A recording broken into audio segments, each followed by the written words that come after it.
Серията «Приключенски лагер» се обогати с поредната книжка за любителите на предизвикателства «Смелост на голяма височина». Този път изпитанието, което очаква главните герои, е стръмна пътека, оборудвана с стъпала и стоманени въжета, по която да се изкатерят до висок планински връх. Идеална книга за млади приключенци. Гръбнете раниците си и да тръгваме! Супер рекорд в Ню Йорк. След победата над отбор хакери в световния супер миши турнир в Рим и загубата от плъх денс в Париж, отбор Стилтън е готов да се състезава с отбор джогари в мегаполиса Ню Йорк. Кой ли ще победи този път? Черната мъгла. Джеронимо отново пристига в Мишингтън, повикан от своя приятел Шерлоко за поредното разследване. Над града неочаквано се спуска черна мъгла, тъмна като нощта, и скрива кражби и престъпления. Серията «Приключенията на Шерлоко» е за всички, които обичат скритите улики и мечтаят да бъдат следващият Шерлок Холмс. Изчезналият актьор.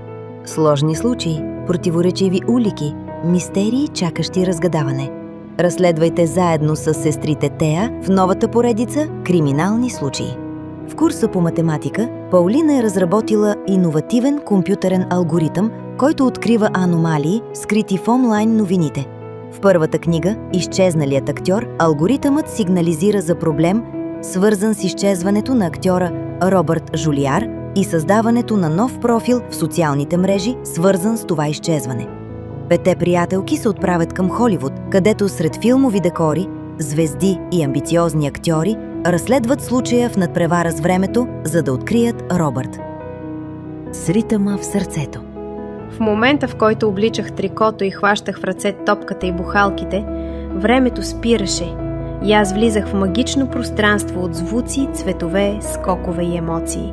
Пам и Виолет са във възторг. Те са избрани да участват в тренировъчен лагер по художествена гимнастика, заедно с състезателките от националния отбор. Това е тяхна сбъдната мечта. Разберете какво е да си състезател по художествена гимнастика. Достатъчно ли е само да си гъвкав и да владееш уредите? Какво е нужно, за да си част от националния отбор? Една книга за всички любители на този прекрасен спорт. Спектралия. Полуразрушен замък, населен с призраци. Ужасна тайна, която трябва да бъде разкрита, за да се избегне смъртта. 3 приятелки са в опасност. През една настолна игра с зарчета, те влизат в свят на духове и мистериозни същества.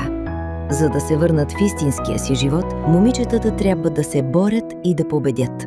Шансът им е само един – смело напред!